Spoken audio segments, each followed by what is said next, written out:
अस्सलाम वालेकुम दोस्तों, आज फिर एक और नावल बाय इश्तियाक अहमद खांसी का मुजस्मा लेकर फिर से मैं आप लोगों की खिदमत में हाजिर हूँ। सूट और हांडियाँ। खान रहमान ने ख़त खोला और इसमें गुम हो गए। फिर ख़त ख़त्म करते ही उठ खड़े हुए और बोले, मुझे अभी और इसी वक्त जमशेद के पास जाना होगा। खैर तो है अब्बा जान, क्या इस ख़त में कोई ख़तरनाक बात दर्ज है? हामिद बोला, हाँ बहुत ख़तरनाक। वो बोले, तो फिर हमें भी दिखाइए ना।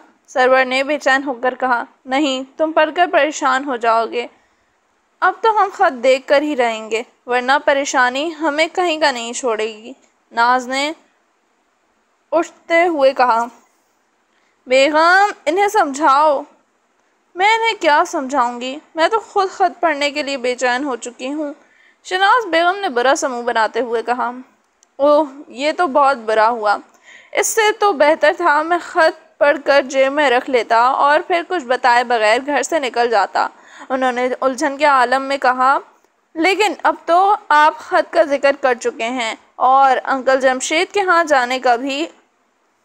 अब तो आपको बताना ही होगा कि इस ख़त में क्या है। अच्छा भाई, तुम जीते और मैं हारा, ताहम समझने की खातिर कहता हूँ, ख़त के बारे में कुछ ना ही पूछो। अच्छा तो फिर सुनो, ख़त तुम्हारे नाना जान की तरफ से आया है। जी क्या कहा, नाना जान का ख़त है? तो फिर आप इस ख़त को लेकर अंकल जमशेद के पास क्यों जा रहे हैं? इसका इनसे क्या ताल्लुक़? ताल्लुक़ मैं पैदा करूँगा। वो चीखते अंदाज में मुस्कुराए। मेहरबानी फरमाकर वजाहत करें, हमारी बेचैनी अब और बढ़ रही है। अच्छा, तुम्हारे नाना जान को किसी ने धमकियाँ आमेज़ ख़त लिखा था। धमकी बहुत अजीब व गरीब है। उन्होंने फ़ौरन बुलाया है और ये भी कहा है कि इंस्पेक्टर जमशेद को भी लेकर वहाँ पहुँचूँ। तब तो नाना जान ने बिल्कुल दुरुस्त फैसला किया है। कमी कहीं इसमें सिर्फ ये है कि इन्हें चाहिए था हमें भी साथ लाने के लिए लिख देते। रह गए महमूद, फारूक और फरजाना, वो तो अंकल के साथ जाएंगे ही, इसीलिए मैं तुम लोगों को कुछ नहीं बताना चाहता था। उन्होंने बुरा सा मुँह बनाकर कहा, अब तो आप बता चुके, लिहाजा हम लोग भी साथ जाएंगे। क्यों अम्मी जान? ये भी कोई पूछने की बात है? अब्बा जान को कोई धमकी आमेज़ ख़त और लिखे और मैं यहाँ बैठी रहूँ? हो ही नहीं सकता। अच्छा भाई, तुम लोग तैयारी करो, मैं इंस्पेक्टर जमशेद से बात करता हूँ। उन्होंने तंग आकर कहा, बहुत बहुत शुक्रिया अब्बा जान। खान रहमान उठे ही थे कि ज़हूर सामने आ खड़ा हुआ। तुम्हें क्या है? मैं और मम्मी भी यहाँ रहकर क्या करेंगे? ज़हूर ने मुंह बनाया। समझा, तुम भी सारी गुफ्तगू सुन चुके हो, तो तुम अपने सर के घर जाना चाहते हो। मेरी तरफ से इजाज़त है, तुम भी हो आओ। साला भी क्या याद करेगा? जी नहीं, आप गलत समझे। मैं सलमा को अपने ससुर के यहाँ नहीं ले जाना चाहता। तो फिर अपने माँ बाप के घर ले जाना चाहते हो? जी नहीं, आपके ससुर के घर ले जाना चाहता हूँ। ज़हूर बोला, क्या कहा? तुम भी हमारे साथ जाना चाहते हो? उन्होंने हैरान होकर कहा, जी हाँ, इन्हें भी तो मेरे साथ के पके हुए खाने चाहिए। ज़हूर ने खुश होकर कहा, अगर तुमने वहाँ हांडियाँ जलाना शुरू कर दी और इनके सूट भी जलाना शुरू कर दिए तो। शनाज बेगम ने घबरा कर कहा, फिक्र न करें, वहाँ ये दोनों काम नहीं होंगे। क्या मतलब? ये तुम कैसे कह सकते हो? क्या तुम जानबूझकर हांडियाँ और सूट जलाते रहे हो? जी जी जी जी जी हाँ, नहीं। वो घबरा गया। ये तुमने हाँ कहा है या नहीं? खान रहमान ने सहूरा। फंटी फंटी, इसने मुस्कुरा कर कहा, क्या मतलब? आधी हाँ और आधी नहीं। ज़हूर ने शोख लहजे में कहा, क्या कहना चाहते हो? साफ साफ कहो। ये कि कभी कभी मैं हांडियाँ और सूट जानबूझकर भी जला देता हूँ। क्या मतलब? तुम ऐसा क्यों करते हो? शनाज बेगम ने चिल्ला कर कहा, जी वो बात दरअसल ये है कि वो अटकने लगा। हाँ हाँ कहो, बात दरअसल क्या है? ये कि कान पकड़े बगैर मेरा भी गुजारा नहीं। ओ, खान रहमान धक से रह गए। आखिर बोले, अच्छा खैर, तुम्हें इजाज़त है, कभी कभार सूट या हांडियाँ जला दिया करो। अरे अरे, ये आप क्या कह रहे हैं? शहनाज बेगम ने बनाकर कहा। क्या किया जाए बेगम, मजबूरी है, इसका सूट जलाए बगैर गुजारा नहीं, क्योंकि ये कान पकड़े बगैर रह नहीं सकता। ओहो, तो इसके लिए सूट और हांडियाँ जलाने की क्या ज़रूरत है? इसे यूं ही कान पकड़वा दिया करें। बल्कि इसकी भी ज़रूरत नहीं, ये खुद ही अपने कमरे में जाकर पकड़ लिया करेगा कान। नहीं बेगम, कम से कम इस तरह मुझे हरगिज़ मज़ा नहीं आएगा। क्यों ज़हूर, तुम्हारा क्या ख्याल है? बिल्कुल वही जो आपका है, मुझे भी इस तरह मज़ा नहीं आएगा। आप दोनों के दिमाग तो बिल्कुल खैरियत से नहीं हैं, इनमें कोई गड़बड़ तो नहीं? शहनाज बेगम ने बौखलाए हुए लहजे में कहा। फिक्र न करो बेगम, हम बिल्कुल ठीक हैं, बस तुम सब तैयारी करो, मैं ज़रा जमशेद से बात कर रहा हूँ, उन्होंने कहा और लंबे लंबे रग भरते बाहर निकल गए।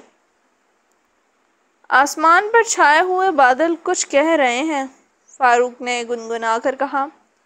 बादलों की ज़बान तो तुम ही समझ सकते हो, तर्जुमा करो, महमूद ने जलकर कहा। ये कह रहे हैं ऐसे मौसम में घर में बैठे वाले बदज़ौक़ होते हैं। क्या तुम्हारा इशारा अपनी और हमारी तरफ है?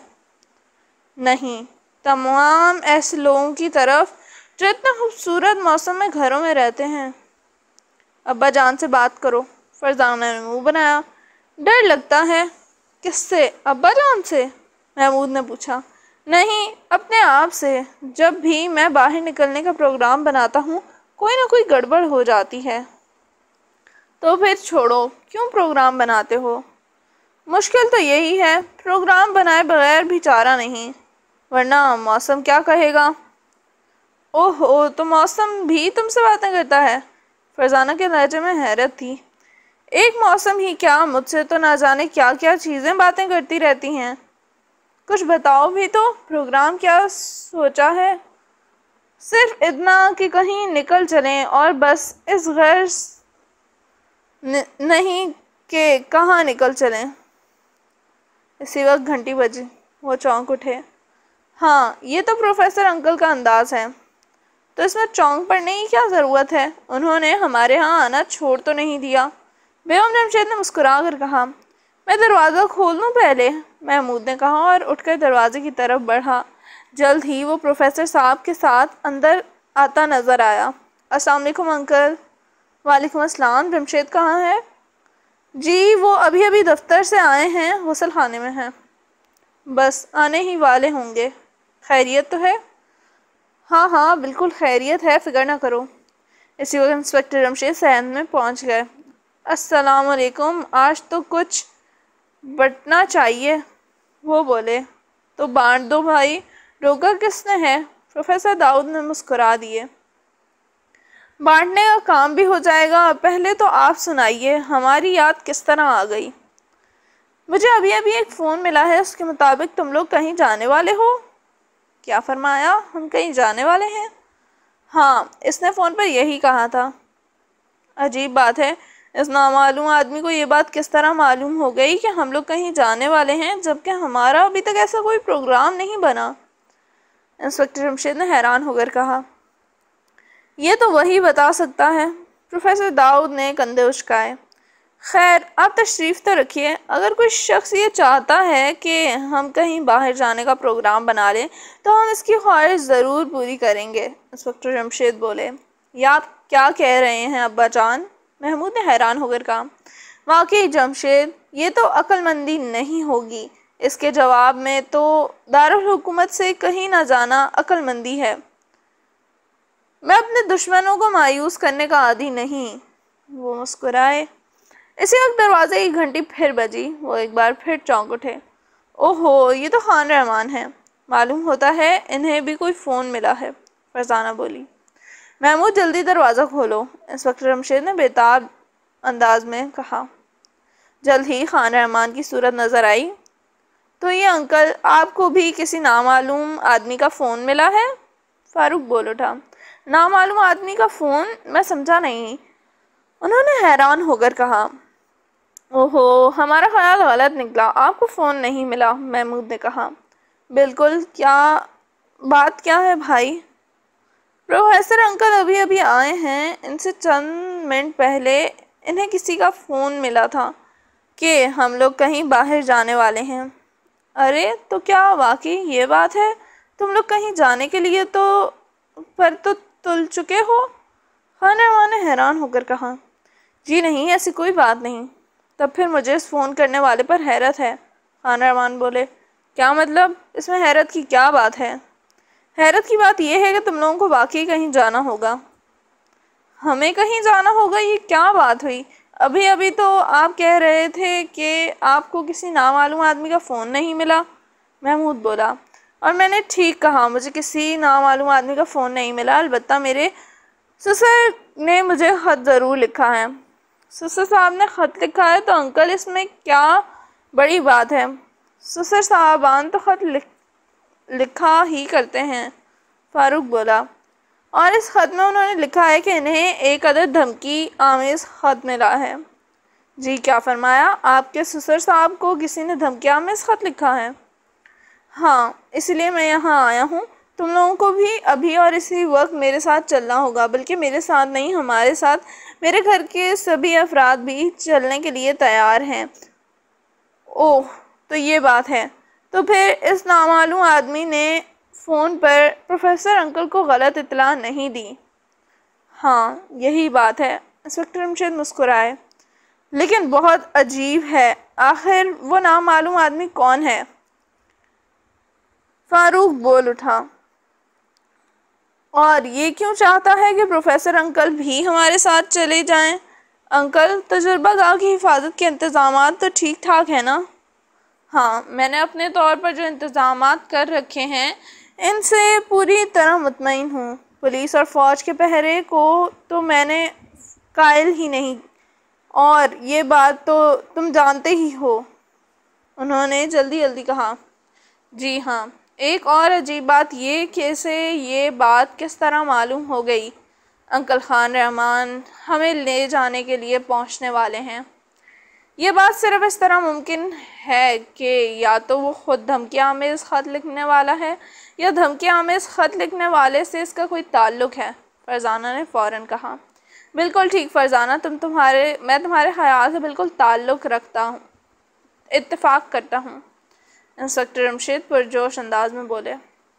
सवाल ये है कि अब हम क्या करें? क्या सबके सब अंकल खान रहमान के ससुर के हाथ चलें? इस तरह दारुल हुकूमत तो कोई भी नहीं रह जाएगा। क्या खबर धमकी देने वाला यही चाहता है और हमारी गैर हाज़िरी में कोई काम दिखा जाना चाहता हो? ज़्यादा इम्कान इस बात का है, इंस्पेक्टर रमशेद बोले। फिर आप क्या कहते हैं, क्या किया जाए? महमूद ने परेशान होकर कहा। यही मैं सोच रहा हूँ कि क्या करूँ, वो बोले। मैं बताऊँ जमशेद? प्रोफेसर दाऊद बोले। ज़रूर, क्यों नहीं। तुम और मैं यहीं ठहरेंगे। खान रहमान इन तीनों को अपने ससुराल ले जाएं। ये वहाँ धमकी आमेज़ ख़त लिखने वाले का सुराग लगाएंगे और हम यहाँ रहकर हालात का जायज़ा लेंगे, उन्होंने कहा। इसमें कोई शक नहीं कि इन हालात में इससे बेहतर कोई तरकीब नहीं हो सकती, बशर्तिया खान रहमान को कोई एतराज़ ना हो। इंस्पेक्टर रमशेद ने इनकी तरफ देखा। एतराज़ है और बहुत है, खान रहमान ने फ़ौरन कहा। वो क्या? मेरे ससुर साहब ने ख़ास तौर पर इंस्पेक्टर रमशेद को लाने के लिए लिखा है। अगर ये ना गए तो इन्हें मायूसी होगी और मैं इन्हें मायूस नहीं देख सकता। वो दिल के मरीज़ हैं, इस बात को ज़्यादा ही महसूस कर लेंगे। तब फिर महमूद, फारूक और फरजाना यहीं रहेंगे, प्रोफेसर दाऊद बोले। ये भी नहीं हो सकता क्योंकि ससुर साहब ने इन तीनों को भी साथ लाने के लिए लिखा है, उन्होंने बेचारगी के आलम में कहा। तब फिर यहाँ का क्या किया जाए? हो सकता है हम किसी बहुत बड़े वहम का शिकार हों। वो नामालूम आदमी मेरे ससुराल के शहर से भी तो फ़ोन कर सकता था ताकि सब लोग वहाँ ना जमा हो जाएं। खान रहमान ने पते की बात की। ओह, इनके मुंह से एक साथ निकला। वाकई इस पहलू की तरफ किसी ने तवज्जो नहीं दी। इसका इम्कान है कि ये फ़ोन इस धमकी देने वाले ने किया हो। अब तो मुमकिन सिर्फ ये बात नज़र आ रही है, प्रोफेसर दाऊद बोले। तब फिर हम सब खान रहमान के साथ चलेंगे, जो होगा देखा जाएगा। यहाँ अगर कोई गड़बड़ होगी इससे फिर निबट लिया जाएगा, इंस्पेक्टर जमशेद फैसला कुन अंदाज में कहने लगे। वो मारा, हम सब यही चाहते हैं, फारूक ने बाजू लहराया। ओह, वो सब उठ खड़े हुए। ऐसे में बेगम जमशेद की आवाज़ इनके उठते कदम रुक गए। ये बेअदबी है, उन्होंने ये जुमला पहला कहा। क्या कहा? बेअदबी है? महमूद बोला। आप सब जा रहे हैं तो मैं यहाँ रहकर क्या करूँगी? लेकिन बेगम, तुम तो हमेशा घर में रहना पसंद करती हो। लेकिन इस बार नहीं करूँगी, इसलिए कि शहनाज बहन भी तो जा रही हैं। तो फिर मैंने क्या कसूर किया है? दरवाजे की तरफ से आवाज़ आई। वो सब घबरा कर मुड़े। वहाँ बेगम शिराजी खड़ी थी। धमकी। वो 3 कारों में रवाना हुए। रवाना होने से पहले इंस्पेक्टर जमशेद ने इकराम को बुलाकर चंद हिदायतें दी। इसे सारी बात भी तफसील से बता दी, और सबसे अहम हिदायत ये थी कि अगर शहर में कोई अहम नौइयत की वारदात या वाक़या हो जाए तो इन्हें फ़ौरन फ़ोन कर दिया जाए। फ़ोन नंबर और हाँ नंबर के ससुर का पता उन्होंने इकराम को नोट करा दिया था। प्रोफेसर दाऊद शाइस्ता को साथ लेना नहीं भूले थे। एक कार में सब बच्चे ठुस गए। ये कार खान रहमान की थी और वहीं से चला रहे थे। इंस्पेक्टर जमशेद की कार में 3 औरतें थीं। प्रोफेसर दाऊद के हिस्से में ज़हूर और अलमी आए थे। 3 घंटे के सफ़र के बाद आखिर वो खान रहमान के ससुराल पहुंच ही गए। यहाँ आने का इत्तेफाक इन्हें पहली मरतबा हुआ था। इस वक्त इन्हें पता चला कि खान रहमान के ससुर इस इलाके के बहुत मशहूर आदमी हैं। इसका नाम नवाब फुरकान है। वो अगरचे बूढ़े हो चुके थे, लेकिन इसकी सेहत बहुत अच्छी थी। इन्होंने नहायत गर्मजोशी से इनका इस्तकबाल किया और इन्हें अपनी शानदार और बड़ी हवेली के ड्राइंग रूम में ले आए। इत्मीनान से बैठने के बाद उन्होंने कहा, सबसे पहले तो मैं अपने बच्चों से आपको मिलवा दूं। हाँ, ये ठीक रहेगा, इंस्पेक्टर जमशेद बोले। मेरे 3 बेटे हैं, तीनों शहनाज से छोटे हैं। तीनों की शादी हो चुकी है, लेकिन इन तीनों के ही कोई औलाद नहीं है। ये बात नहीं कि औलाद नहीं हुई, औलाद तो तीनों की हो चुके हैं, लेकिन हर मर्तबा मुर्दा बच्चे पैदा हुए हैं। हम इस बात को अल्लाह की मर्ज़ी ही कह सकते हैं। मैं अपने तीनों बेटों की दुल्हनें एक ही घर से लाया था। मतलब ये कि वो तीनों भी आपस में बहनें थीं। लीजिए, वो आ गए। उन्होंने देखा 3 नौजवान मर्द और 3 नौजवान औरतें शर्माए से अंदर दाखिल हो रही थीं। नवाब फुरकान के तीनों बेटे लंबे चौड़े और सेहतमंद थे। इनकी दुल्हनें भी सेहतमंद थीं। अब मैं इनके नाम बताता हूँ। ये अख्तर है, ये शाकिर है और ये रऊफ़ है। इनकी बीवियों के नाम खालदा, सफ़िया और चंदा हैं। बस यही मेरा कुल ख़ानदान है। इनके अलावा घर में 2 मुलाजिम हैं। इनका नाम खान बहादुर और यार जंग है। ये दोनों रिटायर फ़ौजी हैं और बहुत जान निसार हैं। इससे पहले जो मुलाजिम रखे थे उन्होंने भी कई बार चोरियां की, इसलिए इन्हें निकाल देना पड़ा। खान बहादुर और यार जंग अभी चाय लेकर आएंगे, तो आप इन्हें भी देख लीजिएगा। यहाँ तक कहकर नवाब फुरकान खामोश हो गए। ये तो था आपका तारुफ, अब मैं इन सब का तारुफ करवाता हूँ, खान रहमान बोले और सब के नाम गिनवा दिए। इसी वक्त दोनों मुलाजिम चाय लेकर अंदर आए। इनके ऊँचे बहुत खौफनाक किस्म की थीं और चेहरे बहुत ज़र्फ थे। आखिर चाय शुरू हो गई। चाय से फारिग होते ही इंस्पेक्टर जमशेद बोले, अब आप मेहरबानी फरमाकर हमें 2 ख़त दिखा दें जो आपको मिला था।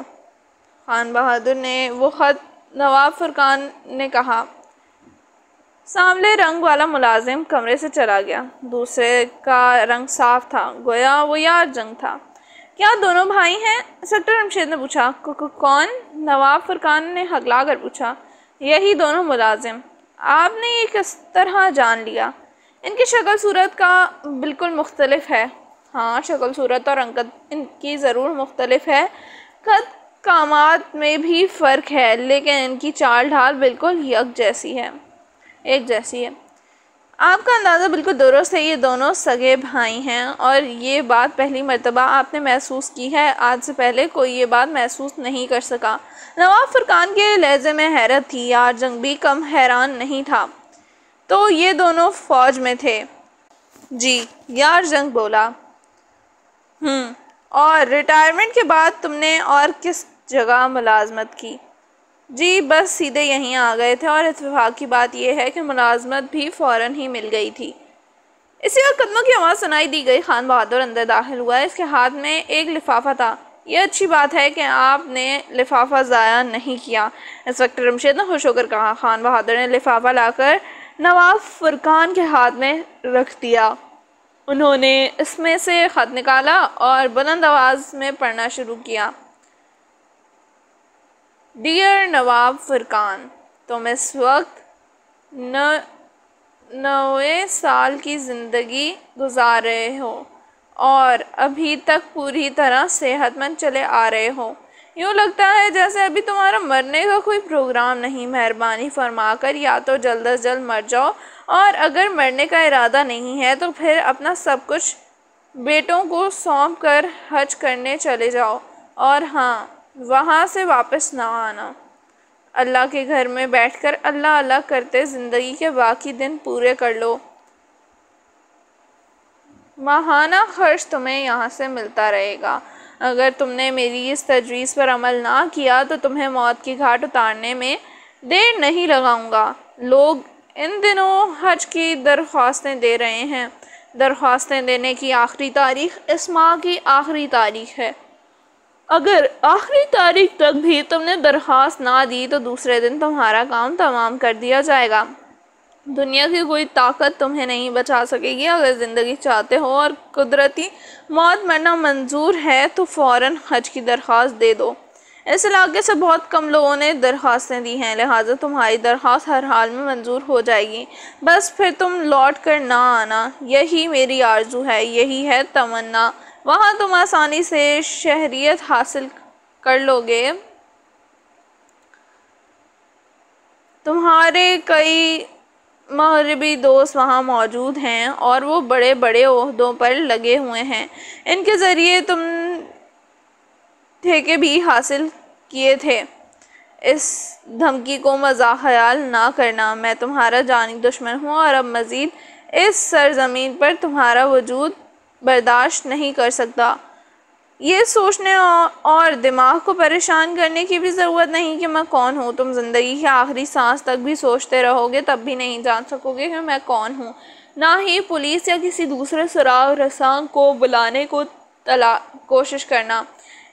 ऐसी किसी कोशिश का नाम भी मौत ही होगा। तुम्हारे लिए एक और सिर्फ एक रास्ता है और वो ये कि यहाँ से चले जाओ, लेकिन जाने से पहले अपना सब कुछ अपने लड़कों के हवाले कर जाना। मेरी इस तजवीज़ पर अमल करने में ही तुम्हारे और तुम्हारे घराने की भलाई है। फ़कत तुम्हारा दुश्मन। इंस्पेक्टर जमशेद खामोश हो गए। कमरे में मौत का सा सन्नाटा तारी हो गया। इतना अजीबोगरीब ख़त शायद उन्होंने ज़िंदगी में कभी नहीं सुना था। चंद लम्हे तक मुकम्मल खामोशी तारी रही। आखिर नवाब फुरकान की आवाज़ उभरी। ये है वो ख़त, और आज महीने की आखिरी तारीख है। गोया कल तक वो मुझे ख़त्म कर देगा। क्या आप हज कर चुके हैं? इंस्पेक्टर जमशेद बोले। जी, क्या मतलब आपका? ये सवाल मेरी समझ में नहीं आया। नवाब फुरकान ने कहा। मैंने सिर्फ यही पूछा है कि क्या आप हज कर चुके हैं? जी हाँ, कई बार। तब तो ठीक है, वो बोले। क्या ठीक है? अगर आप हज ना कर चुके होते तो मैं यही मशवरा देता कि आप पहले हज कराएं, क्योंकि साहब माल के लिए हज फ़र्ज़ है। अगर वो हज ना करे तो हदीस के मुताबिक ऐसा मरेगा जैसे यहूदी और नसरानी। ओह, इनके मुंह से निकला। खैर, आप हज कर चुके हैं और अब इसकी धमकी में नहीं आना चाहिए, इसलिए आपने हमें बुलाया है। इधर इसका दावा है कि वो आखिरी तारीख के अगले दिन ही आपको ख़त्म कर देगा।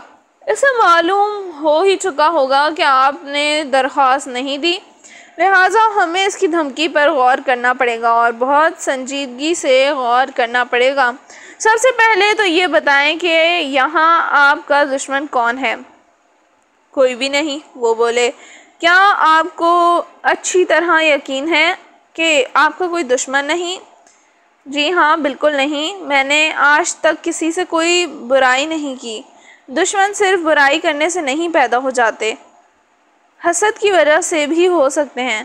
खैर, हमारे पास मुजरिम के हाथ की तहरीर मौजूद है, ये हमारे बहुत काम आएगी। सबसे पहला काम ये करेंगे कि घर के सब अफराद अपने हाथ से एक एक तहरीर लिख कर देंगे ताकि हम इस ख़त की तहरीर से मिला कर देख सकें। जी, क्या मतलब घर के अफराद? बड़े बेटे अख्तर ने बौखला कर कहा। जी हाँ, पहला काम तो यही करना होगा, लेकिन भला घर के अफराद की तहरीर आपके किस काम आ सकती है? हम में से कोई तो मुजरिम होने का सवाल पैदा हो ही नहीं सकता। शाकिर ने जल्दी से कहा, यह सोचना आपका काम नहीं, मेरा काम है कि मुजरिम कौन हो सकता है और कौन नहीं। नवाब साहब, सब लोगों को हिदायत करें कि वो तहरीर लिख कर दे दें। चलो भाई, लिखो तहरीर। तुम्हें किस बात का डर है जब तुम मुजरिम हो ही नहीं?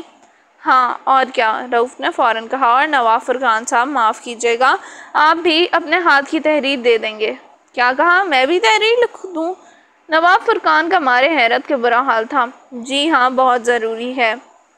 कैसे? मैंने ही तो आप लोगों को बुलाया है, मुझे ही धमकियाँ हमें ख़त मिला है, इस सारी जायदाद का मालिक भी मैं ही हूँ, फिर भला मैंने अपने आप को ये ख़त क्यों लिखा होगा?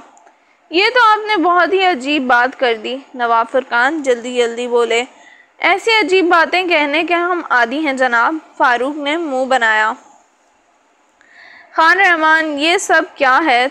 तुम तो अब इनकी खूबियाँ बयान करते नहीं थकते। इनके लहजे में नागवारी आ गई थी। आप अभी जमशेद को नहीं समझे। जो ये कह रहे हैं मैं वही करें, इसमें आपका ही फ़ायदा है। तो तुम भी ये कह रहे हो? जी हाँ, इसलिए कि मैं इनका तरीक़ाकार से वाकिफ़ हूँ। अच्छा, जैसे आप लोगों की मर्ज़ी, मैं भी तहरीर लिख के देता हूँ। और बहादुर तो ये होगा कि सब लोग इस ख़त की ही नकल करा दें। जब सब लोग तहरीर मुकम्मल कर लें तो हमें पहुंचा दें और मेहरबानी फरमाकर हम लोगों के कमरे में हमें दिखा दें ताकि हम ज़रा देर के लिए सुस्ता लें। इसके बाद तो हमें शायद ही फुर्सत नसीब हो। इन अल्फाज के साथ ही इंस्पेक्टर जमशेद उठ खड़े हुए। इनके साथ दूसरे भी उठ खड़े हुए। दोनों मुलाजिम इन्हीं लेकर एक बरामदे में आए। खान बहादुर ने, इस बरामदे के 6 कमरे आप लोगों के लिए उम्मीद काफ़ी होंगे। काफ़ी से भी ज़्यादा, बहुत बहुत शुक्रिया। तो फिर हम चलते हैं, क्योंकि हमें भी तो तहरीर लिखनी होगी। हाँ बिल्कुल, ये बहुत ज़रूरी है, उन्होंने कहा। मुलाजिम चले गए। क्यों भाई, अब कमरों की तकसीम किस तरह होगी?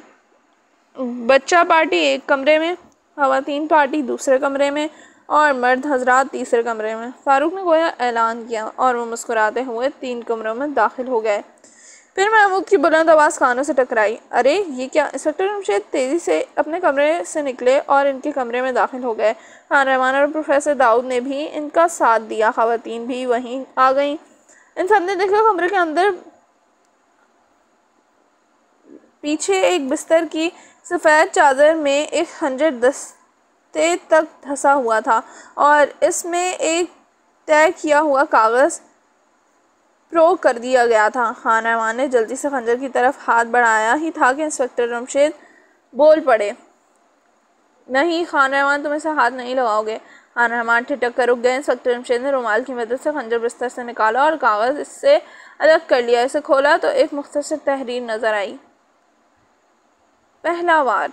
या अल्लाह रहम, तहरीर पर तहरीर। अभी एक तहरीर से फारिग नहीं हुए थे कि दूसरे पल्ले पड़ गई। फारूक ने मुंह बनाया, अभी क्या है, आगे आगे देखना, होता है क्या? यहाँ तो तहरीरों की बारिश हो रही है। फरजाना ने से उड़ा, ये हमें अंकल के ससर साहब का घर है, तहरीरों की बारिश का घर नहीं। महमूद बोला, खामोश, मैं इस तहरीर को पढ़ता हूँ। इंस्पेक्टर जमशेद ने बनाकर कहा, जी बहुत बेहतर, पढ़िए, हम भी यही चाहते हैं कि आप इसे पढ़े जाएं। फारूक ने कहा, लिखा है, आप यहाँ तो आ गए, अपनी शामत को आवाज़ दे बैठे हैं।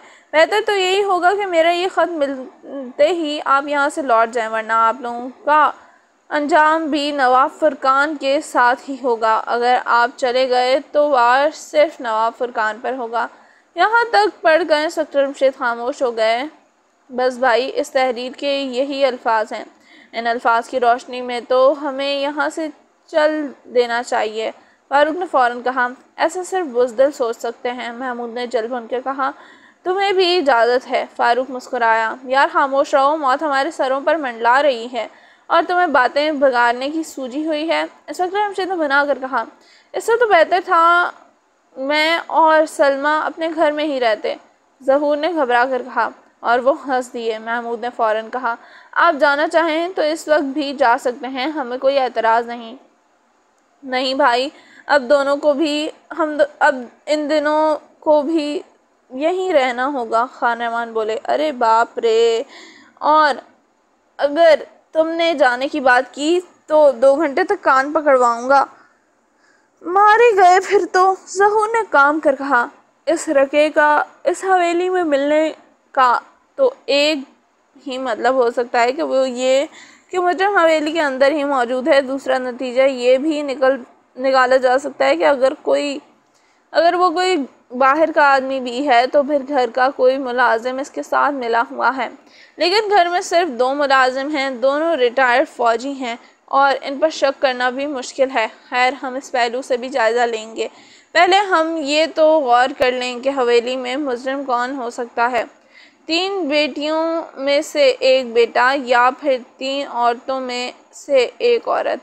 लेकिन एक औरत में इतनी जुर्रत नहीं हो सकती कि वो घर के बड़े को कत्ल कर दे। खान रहमान बोले, नहीं खान रहमान, इस दुनिया में बहुत बड़ी बड़ी जंगें संग दिल औरत देखने में आई हैं।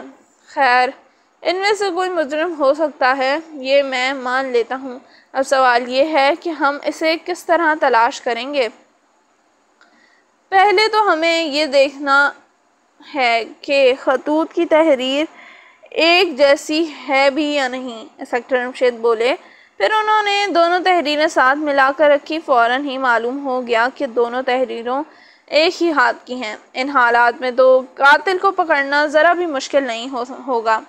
फारूक बोला, मुजरिम भी इस बात को समझता होगा, लिहाजा वो बेवकूफ़ नहीं है कि अपने हाथ की तहरीर धड़ाधड़ हम पर तक पहुंचाता रहे और इनकी आन ही आन में पकड़ा जाए। फरजाना ने जल बनकर कहा, तो फिर तुम्हारे ख्याल में इसने ख़ुद को महफूज रखने की क्या तरकीब की होगी? इसने अंदाज़े तहरीर बदल कर लिखने की मशक की होगी या फिर वो बाएं हाथ से लिखने का माहिर होगा। फ़िक्रमंद होने की ज़रूरत नहीं, जल्द ही हमें सब की तहरीरें मिलने वाली हैं। इंस्पेक्टर जमशेद बोले, और फिर यार जंग इनके कमरे में दाखिल हुआ। इसके हाथ में 8-9 कागज़ थे। लीजिए जनाब, ये काम हो गया है। हर एक ने अपने कागज़ पर अपना नाम तो लिख दिया है ना? इंस्पेक्टर जमशेद बोले, जी हाँ बिल्कुल, इसने कहा और कमरे से निकल गया। अब वो मेज़ के गिर्द बैठ गए। इंस्पेक्टर जमशेद ने धमकी वाला ख़त दरमियान में रख लिया और एक एक कागज़ की तहरीर इससे मिलाने लगे। एक एक करके सब तहरीरें देख लेने के बाद उन्होंने इन सब पर एक नज़र डाली और मुस्कुराकर बोले, इनमें से तो किसी की तहरीर भी धमकी वाले ख़त से नहीं मिलती। तब फिर ये काम किसी बाहर के आदमी का होगा। फारूक ने कहा, लेकिन तहरीर बदल कर भी तो लिखाई की जा सकती है। महमूद ने एतराज़ किया, हाँ सभी कुछ हो सकता है। इस वक्त कदमों की आवाज़ उभरी और फिर नवाब फुरकान अंदर दाखिल हुए। मैं पहले ही जानता था कि कोई तहरीर मुजरिम की तहरीर से नहीं मिलेगी। वो इतना बेवकूफ़ नहीं, बहुत चालाक मालूम होता है। इसने कुछ सोच कर ही ये प्रोग्राम बनाया होगा। अगर वो ये समझता है कि इस कदर आसानी से इसकी चालाकी पकड़ी जाएगी तो ये प्रोग्राम कभी ना बनाता। जी हाँ, आप ठीक कहते हैं, लेकिन आप फिक्र ना करें, हम आपका मुजरिम ज़रूर पकड़ेंगे। और हाँ, आज रात आप हमारे साथ रहेंगे। जी क्या मतलब, आप अपने कमरे में नहीं सोएंगे? लेकिन क्यों? उन्होंने हैरान होकर कहा। इसलिए कि आज रात आपके लिए बहुत पुरखतरात है। मुजरिम वार ज़रूर करेगा। इंस्पेक्टर जमशेद बोले। नहीं, इनके मुंह से खौफजदा अंदाज में निकला। इसका वादा ये है कि वो आपको दूसरे दिन ही मौत के घाट उतार देगा। दूसरा दिन आज रात 12 बजे के बाद से शुरू हो जाएगा। इंस्पेक्टर जमशेद बोले। तब मैं आपके पास ही रहूँगा। वैसे आपका अपना अंदाज़ा क्या है? क्या आपके बेटों से कोई आपकी दुश्मन बना हुआ है? नहीं, मैं तो ऐसा सोच भी नहीं सकता। मेरे बेटे तो बहुत ही अच्छे हैं, अदब करने वाले, खिदमत गुजार हैं। मैं इन पर शक करना भी गुनाह ख्याल करता हूँ। चलिए हम इन्हें फ़िलहाल एक तरफ किए देते हैं कि बीवियों के बारे में क्या ख्याल है। वो इनसे भी बढ़कर खिदमत गुजार हैं, लेकिन आप लोग इनके दिल के हालात का क्या पता? खान रहमान ने कहा। क्यों भाई, क्यों नहीं पता मुझे इनके दिल का हाल? वो हर लिहाज से नेक सीरत हैं। अच्छा, मुलाजमीन के बारे में क्या कहते हैं? मुलाजमीन का मामला भी बिल्कुल दुरुस्त है, वो भी बिल्कुल घर के आदमी हैं। उन्होंने कहा। फिर आप ही बताइए कि हम क्या करें, किस पर शक करें, किसको मुजरिम समझें? महमूद ने उलझन के आलम में कहा। ये तो मैं शुरू से कह देता हूँ कि मुजरिम ज़रूर कोई बाहर का आदमी है, वो अंदर का आदमी तो हो ही नहीं सकता। आप फिक्र न करें, हम बाहर के आदमियों का भी जायज़ा लेंगे। आप ये बताएं कि बाहर ये काम किसका हो सकता है? क्या आपका कोई अजीज़ ऐसा कर सकता है? मेरा कोई अजीज़ ही नहीं।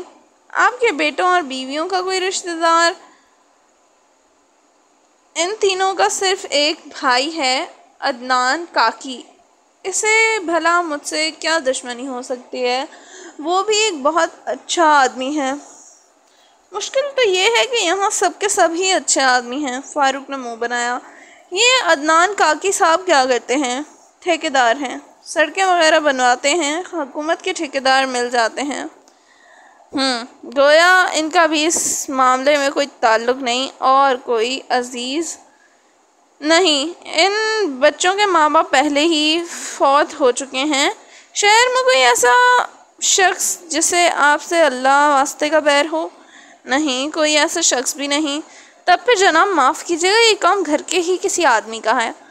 अब ये काम तो आपका है कि ये बात साबित करके दिखाएं। मेरा दावा तो यही है कि घर के किसी आदमी का ये काम नहीं हो सकता।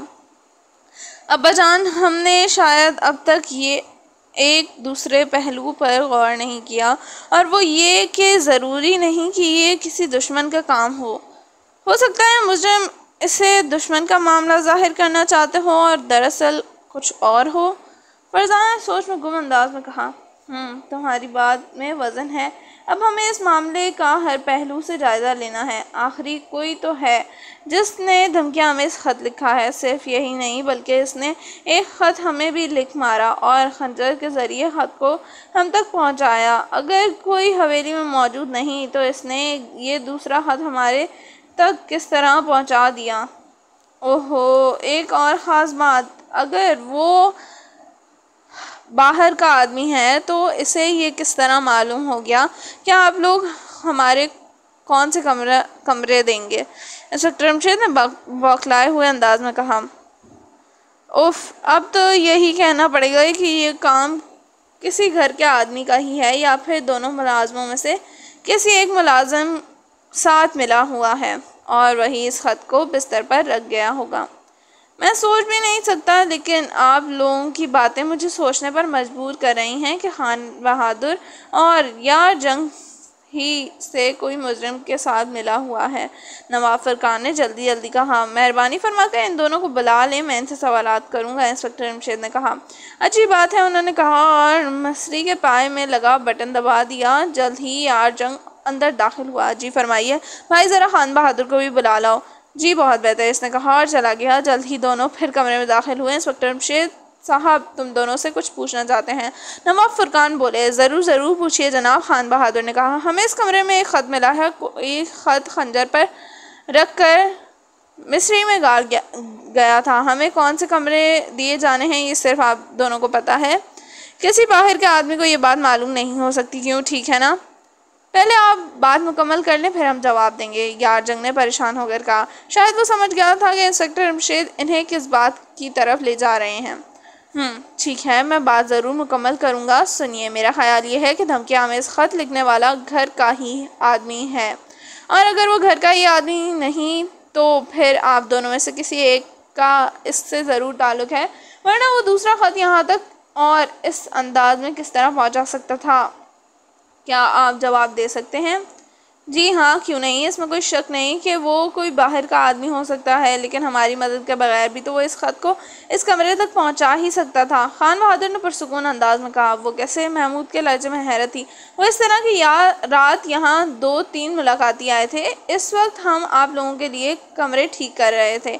इन्हें बस इन कमरों तक आने का मौका मिला था। अब या तो इस दौरान में इनमें से कोई किसी ने हाथ दिखाया और ख़त मिस्री में पोस्ट कर दिया, या वो खिड़की खोलकर यहाँ से रुखसत हो गया और रात में किसी वक्त आकर ख़त रख गया। इनमें से कोई बात भी हो सकती है, और या फिर वो आप लोगों से मिला हुआ है। इस इल्ज़ाम का हमें पहले से ही अंदाज़ा था, लेकिन हम अपनी सफाई में कुछ भी तो नहीं कह सकते थे। अफसोस। यार जंग ने दुख भरे लहजे में कहा। खैर, पहले तो ये बताएं, रात कौन कौन आया था? जी, नवाब अख्तर के दोस्त ताहिर और रईस। वो अक्सर रात को आते रहते हैं और पूरी हवेली में बिला तकल्लुफ़ अंदाज में घूमते फिरते हैं। अख्तर साहब के बहुत गहरे दोस्त हैं, घर के ही आदमी नज़र आते हैं। दूसरे लफ्ज़ों में आप ये कहना चाहते हैं कि धमकी आमेज़ ख़त वो आसानी से कमरे में रख सकते थे? इंस्पेक्टर जमशेद ने पूछा। मैंने ये नहीं कहा, इम्कान ज़ाहिर कर रहा हूँ। इसने घबरा कर अख्तर की तरफ देखा। कोई बात नहीं भाई, मैंने बुरा नहीं माना। अख्तर ने मुस्कुराने की कोशिश की। और कौन आया था? इनके अलावा अदनान काकी भी आए थे। वो भी घर के फ़र्द की तरह हैं, बेगम साहबान के भाई हैं। गोया वो भी ख़त रख सकते थे। फारूक मुस्कुराया। जी हाँ, इसने जल्दी से कहा। इनके अलावा और कौन आया था? इंस्पेक्टर जमशेद बोले। महमूद ये नाम साथ साथ नोट करते जा रहा था। डॉक्टर मिसेस जब्बार बेग और इनके ये लोग क्यों आए थे? जब से तीनों बेगम साहबान के यहाँ मुर्दा बच्चे पैदा हुए हैं, इनका इलाज हो रहा है। हफ्ते में एक बार डॉक्टर साहिबा अपनी नर्स के साथ यहाँ आती हैं। वो मुआयना करती हैं और नर्स इंजेक्शन वगैरह लगाती है। लेकिन वो तो घर के अफराद की तरह आज़ादाना इधर उधर तो नहीं घूमती होंगी ना? नहीं, वो आकर ड्राइंग रूम में बैठ जाती हैं। तीनों बेगमात का बारी बारी वहीं मुआयना करती हैं, वहीं इन्हें चाय वाय पिलाई जाती है और वो अपनी फ़ीस लेकर चली जाती हैं। इनसे इलाज की ज़रूरत क्यों महसूस की गई? बच्चों की पैदाइश के मौके पर इसी डॉक्टर साहिबा और नर्स ने इनका इलाज किया था। मुर्दा बच्चों की पैदाइश के बाद उन्होंने ख्याल ज़ाहिर किया कि अगर इन तीनों की मुनासिब देखभाल का इलाज ना किया गया तो इनके हम हमेशा मुर्दा बच्चे ही पैदा होंगे। ओह, इनके मुंह से निकला। इन हालात में तो वाकई आप दोनों पर शक नहीं किया जा सकता। इंस्पेक्टर जमशेद ने मुस्कुराकर कहा। शुक्रिया जनाब, दोनों खुश हो गए। लेकिन अब हम यहाँ नहीं ठहर सकते, या फिर सबके सब यहाँ नहीं ठहर सकते। हमें तफ्तीश के लिए बाहर जाना होगा। मैं और खान रहमान बाहर जाएंगे। बच्चा पार्टी बाकी लोग और नवाब साहब के साथ यहाँ रहेंगे और इनकी हिफाजत की जिम्मेदारी होगी। आप फिक्र न करें, हमारे होते हुए इनकी तरफ कोई आंख उठाकर भी नहीं देख सकता। खैर, आंख उठाकर देखने पर कोई पाबंदी नहीं है। इंस्पेक्टर जमशेद बोले।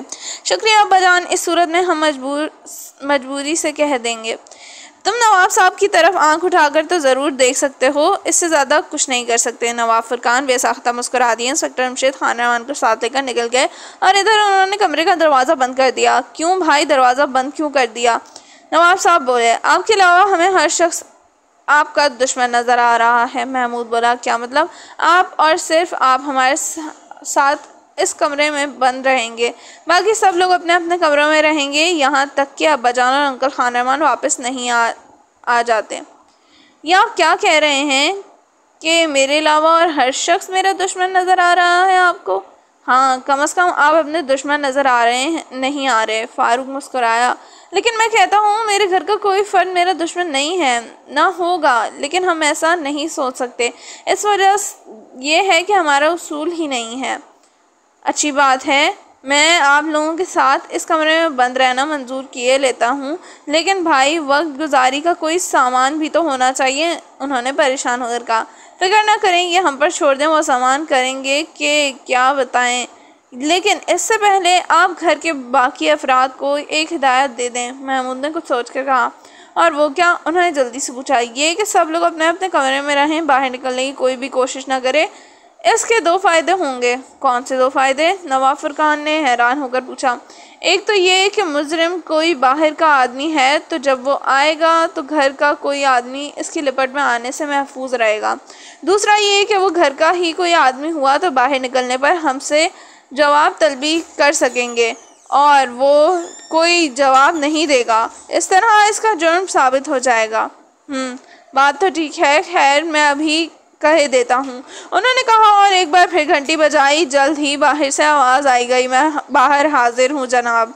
यार जंग, सब लोगों को यहाँ जमा कर लो। जी बहुत बेहतर, इसने कहा और जाते कदमों की आवाज़ सुनाई दी गई। जल्द ही कदमों की आवाज़ फिर सुनाई दी गई। उन्होंने दरवाज़ा खोल दिया। दरवाजे पर सब लोग जमा थे। तुम सब लोग अपने अपने कमरे में बंद रहोगे, दरवाज़ा अंदर से बंद रखोगे। तुम में से कोई भी बाहर निकलेगा जब तक कि हमारी तरफ से हिदायत ना मिल जाए। समझ गए ना? जी हाँ, बिल्कुल समझ गए। ठीक है, जा सकते हो। वो सब चले गए। साथ ही उन्होंने दरवाज़ा बंद कर लिया। अब क्या प्रोग्राम है?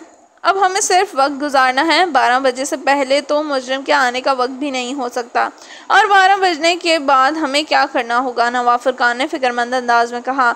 बस बाहर के सनगन लेते रहेंगे। लेकिन 12 बजे तक क्या करेंगे? हम अपनी ज़िंदगियों के हैरत अंगेज़ तरीन वाक़यात सुनना शुरू कर देते हैं। उम्मीद है आप बोर नहीं होंगे।